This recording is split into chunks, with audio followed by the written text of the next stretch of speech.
Alors avant de passer à ce sujet, par rapport, vous parliez des pyramides, donc est-ce que ça veut dire que tous les lieux qui ont été construits comme ça, ou les statues de l'île de Pâques, ou est-ce que nos cathédrales avaient cette même... est-ce que on pouvait dire que c'était un véhicule d'une certaine façon?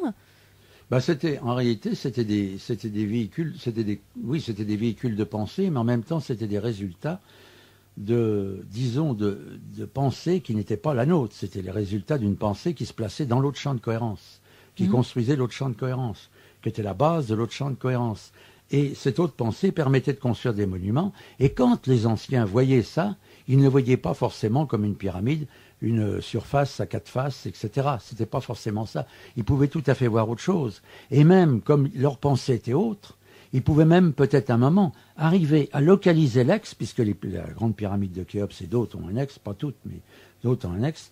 Ils pouvaient peut-être même localiser partiellement l'ex, vous comprenez, pour arriver à entrer en communion avec cela. Si vous voulez, ils ne raisonnaient pas vraiment comme nous on raisonne. Ils entraient en communion avec. Vous voyez ? C'est-à-dire qu'ils s'imprégnaient, ils devenaient le lieu, etc. Alors la puissance du rituel est extraordinaire. Et d'autre part, on peut lier, c'est ce qu'on explique, et puis d'autres avant nous l'auraient expliqué aussi, les Anglais, etc., ont fait des études, ils liaient ça aux constellations. Mais quand ils voyaient une constellation, si vous voulez, c'était pas forcément des points lumineux piqués dans la sphère céleste. C'était, si vous voulez, une forme avec laquelle ils travaillaient. Et cette forme, ils ne s'occupaient pas de la distance à laquelle elle était de la Terre. Ils ne pouvaient peut-être même pas le mesurer, mais ça ne les intéressait pas. Et si vous voulez, ils créaient une tension entre la pyramide et la forme. Et à ce moment-là, ils avaient une autre création qui se produisait. C'est ce que nous faisons, nous, entre les formes. On crée des tensions entre les formes et des nouvelles choses apparaissent avec lesquelles on travaille. On informe des liquides, on informe d'autres solides. On agit sur des tempéraments d'êtres humains, même sur les nôtres, etc. Ça se modifie. C'est extrêmement intéressant à voir. On crée des tensions. Alors ces tensions, c'est ce qu'on appellera une dualité dynamique, c'est ce qu'on appellera un équimc. On a fabriqué des mots. Puis il y a d'autres tensions auxquelles on n'a pas donné de mots parce qu'il y a des myriades de tensions. Et après, on combine les tensions entre elles. Et on peut considérer que chaque tension est une forme. Et on va recréer des tensions entre ces nouvelles formes, ces super formes, si vous voulez. Et puis après, des tensions entre des super et super formes, sans arrêt, sans arrêt. Vous voyez, ce jeu de l'esprit, c'est un jeu magnifique. Un jeu, quand on l'a connu, je vais vous dire, on ne peut plus s'en passer. Ça, c'est quelque chose de formidable. Puis alors, quand vous endormez, puis que les rêves commencent à être vous atteignez l'autre champ de cohérence par cela, si vous voulez, il y a des images vraiment splendides qui se présentent à votre esprit. Et par rapport aux constructions, par rapport aux outils que vous employez, alors je mets outils entre guillemets, oui. des formes, ça peut être par exemple des formes qu'on essaie de visualiser, des formes particulières qui ne sont pas forcément reliées, mais qui se connectent à d'autres formes. Concrètement, qu'est-ce que ça donne? Ah bah oui, par exemple, vous allez prendre des formes, vous allez prendre des systèmes de, moi je vais vous dire, des systèmes de tubes dans lesquels vous avez des divisions qui apparaissent. Et à ce moment-là, le tube va émettre une émission qui est liée elle aussi au global, qui n'est pas de type électromagnétique. Et cette émission, vous créez une tension pour que cette émission, si vous voulez, imprègne, mais pas au sens rationnel du terme, imprègne une forme, imprègne un liquide, etc. Puis après, vous vérifiez si le liquide garde les informations qui sont données par cette émission ou pas.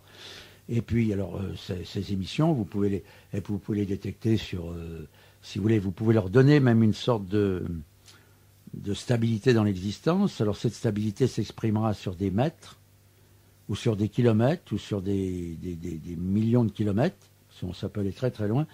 Et si vous voulez, mais la mesure que l'on fait, c'est simplement ça exprime la stabilité de l'existence de l'émission, c'est tout. Parce que quand vous dites elle est là, elle n'est pas plus là qu'ailleurs. Mais simplement, vous mettez un repère pour, si vous voulez, dire elle existe. D'accord. Voilà. Et comment vous mesurez après? Par exemple, si vous informez un liquide, vous êtes cobaye et puis vous allez boire le liquide et vous allez voir ce que ça donne. Ça nous est arrivé parce que ce qu'il y a, c'est qu'on ne fait pas comme certains dans notre civilisation qui font les essais sur d'autres, sur des animaux. Moi, j'appelle ça des méthodes un peu à la Auschwitz. Nous, ça nous est arrivé d'en boire, on se téléphonait, puis on se disait, bon, ça se passe bien, ça va. Puis on rappelait le matin. Quand le lendemain matin, ça allait bien, la personne, sauf des fois, il était bien endormi. Alors on commence à s'inquiéter. Alors il y en a un qui prenait une voiture, un autre un train, pour venir voir comment était la personne, mais ça se passait bien. Non, faut pas s'affoler. Vous savez, je peux vous dire qu'à partir du moment où vous faites une expérience sur vous, vous faites très attention avant de la faire. Puis après, on est plusieurs, etc. Il y en a un qui dit on fait ça, l'autre qui dit on fait ça. Je me souviens un jour, c'était un après-midi, bon, j'avais disposé des cristaux en cercle, c'est des cristaux qui viennent, des très rares, qui viennent des États-Unis, et je les avais disposés en cercle dans un jardin, et au centre, il y avait une certaine forme, et j'en parle à une personne, je lui téléphone, je dis bon, qu'est-ce que t'en penses? Il me dit t'arrêtes ça tout de suite, tu peux avoir un effet sur le cerveau, t'arrêtes ça. Alors j'ai suivi son conseil, j'ai arrêté. Moi-même, je m'en rendais pas compte parce que j'étais pris dans l'expérience par la passion de la recherche. Et alors lui qui était en dehors, il habitait là, on était à peu près à 250 km de distance, il m'a dit t'arrêtes tout de suite. Bon ben j'ai arrêté, puis c'est tout, parce qu'il faut suivre quand quelqu'un voit un danger quelque part, il faut suivre ses conseils. Vous savez, dans ce domaine-là, il y en a qui se sont fichus en l'air. Il y en a qui avaient commencé à travailler uniquement sur les formes, ils n'avaient pas le langage des formes. Tandis qu'on a fabriqué le langage des formes. Vous savez, excusez-moi, rappelez-vous cette pensée que je cite souvent dans des conférences ou dans des cours de Platon à Socrate. Les poètes n'ont pas la science de ce qu'ils disent. Les gens n'avaient pas la science avant l'étude des formes. Ils n'avaient pas la science de tas de choses. Vous savez. Ils n'ont pas la science du divin. Ils n'ont pas la science de la poésie. Ils n'ont pas la science de la musique. Mais à un moment, cette science apparaît. Ce qu'il faut, c'est qu'il y a la pensée adéquate. Et cette science apparaît. Et alors, quand la science apparaît, l'avantage, c'est ce qu'il y a dans une science, c'est que vous n'avez pas besoin de faire l'expérience pour savoir comment ça va se passer. Vous comprenez? Alors, vous n'avez pas besoin de faire éclater une bombe pour savoir que vous monterez en l'air si vous êtes à côté. Là, ça peut être pire qu'un éclatement de bombe, je peux vous dire, quand on manipule ça. Mais enfin, bon, il faut savoir le manipuler. Vous nous parliez donc des pyramides, et puis vous nous parliez également tout à l'heure des alphabets, et puis donc des lettres, et puis par rapport aux formes, quelque chose de particulier. On travaille avec les alphabets. On travaille, d'ailleurs c'était connu que les alphabets avaient certaines émissions, l'hébreu était assez utilisé en magie, etc. Les gens ne savaient pas pourquoi, c'est parce qu'il y a des émissions spéciales qui apparaissent. Mais si vous voulez, il ne suffit pas de dire il y a des émissions. Ce qu'il faut, c'est quand vous êtes en face de ça, que ces résultats que nous ont légués les anciens, il faut essayer de le remettre dans le contexte. C'est ça qui est le plus dur. Parce qu'autrement, vous n'aurez pas l'émission dans toute sa pureté. Vous n'en aurez qu'un succès d'année, un ersatz, un succès d'année. Et alors, il faut se replonger dans le contexte de ce que pouvaient être les Hébreux il y a 3000 ans, les Chinois il y a 6000 ans, car par exemple, ils travaillaient avec les trigrammes, les digrammes, les trigrammes, les tétragrammes, les hexagrammes du Viking. Et à ce moment-là, si vous voulez, quand vous vous mettez dans le contexte, vous commencez à sentir ce que fait l'être humain quand il trace un trait sur une feuille blanche et les informations que ça apporte. C'est là que vous vous mettez. Et vous vous rendez compte qu'il fallait qu'il y ait 2 traits, 3 traits, 4 traits, 6 traits, coupés, très longs ou coupés, dans la représentation des Chinois. Et après, vous voyez l'information qui émerge.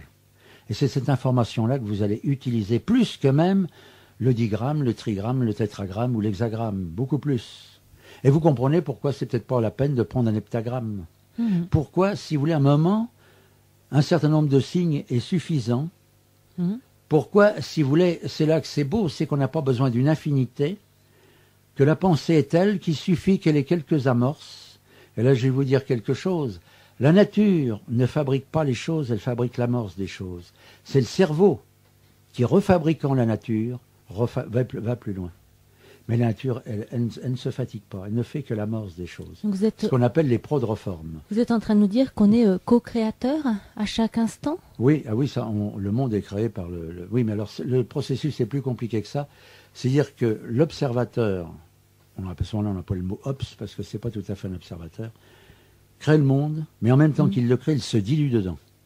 Ce qui fait que vous voyez que ça n'est pas représentable dans la pensée rationnelle, puisqu'il faudrait qu'il y ait un avant et un après. Et le processus simultané, qui se fait dans l'instant, ce processus simultané crée lui-même l'observateur, ce qui fait que vous avez une logique ternaire. Vous n'avez pas 2, vous avez 3 éléments. Et c'est tout le point de départ de la chose. Alors là, si vous voulez, le cerveau commence à se tortiller, vous voyez. Mais c'est pas le silence qui se tortille, là c'est beaucoup plus riche, c'est le cerveau qui se tortille. Et là, c'est extrêmera intéressant. Là, on peut dire qu'on commence à vibrer. Là, c'est formidable. Et oui, j'ai l'impression aussi. Alors, je peux vous dire que les gens, quand on fait des cours, faudra qu'on reprenne un jour. Pour le moment, je suis fatigué, j'ai pas le temps d'en reprendre, puis j'ai pas le temps. Mais si vous voulez, quand on fait des cours, là, les gens, quand ils sentent leur cerveau se tortiller, ils se regardent dans la salle, c'est très rigolo. Et puis ils regardent s'il n'y en a pas un qui commence à osciller sur son siège. Alors, comme en général, ils tiennent bien debout, puis à ce moment-là, je dis, bon, écoutez, on va faire un arrêt pipi de 10 minutes. Bon, alors ça va, ils vont faire leur pipi, ils reviennent, et on reprend. Et là, hop, ils assimilent que leur cerveau commence à se tortiller. Et je peux vous dire, c'est formidable. Mais c'est réjouissant parce qu'on se rend compte qu'on n'a pas à se limiter et qu'on peut ouvrir des portes vraiment... Ah bah ça, des portes, vous en ouvrez tout le temps. Oui. Ils en ouvrent tellement que, si vous voulez, on n'a pas le temps de tout comment dirais-je, d'aller dans tous les couloirs qui sont derrière.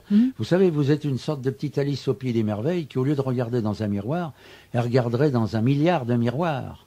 Alors, elle en traverse un, mais elle regrette, quand elle en a traversé un, de ne pas avoir traversé les autres. Ou alors, à ce moment-là, ce qu'il faudrait arriver, c'est qu'elle puisse se transformer en milliards de petites Alice, et que simultanément, elle passe tous les miroirs, et puis qu'elle puisse discuter après entre elles. Mais vous savez, l'histoire d'Alice au Pays des Merveilles, c'est aussi fantastique. C'est quelque chose d'énorme, et quand ce professeur du lycée en Angleterre avait imaginé ça, je pense qu'il était quand même très inspiré. Et en réalité, on a travaillé sur cette chose-là. Et quand on travaille sur des formes, sur un miroir, une forme qui se projette dedans, et vous commencez à mettre dans une pièce qui se projette, donc on prend l'image de la pièce, vous déplacez des objets dedans, et ce qui se produit de l'autre côté, c'est ahurissant ce qui se produit. Et alors on peut même rajouter des petits couloirs qu'on dessine derrière, qui ne sont pas dedans. Et là, vous comprenez ce qu'est exactement l'histoire d'Alice. Quand elle entrait dans un autre monde, et que cet autre monde était différent de celui qui aurait dû être symétrique, qui n'était pas tout à fait symétrique, et qu'à un moment, il n'était plus du tout symétrique.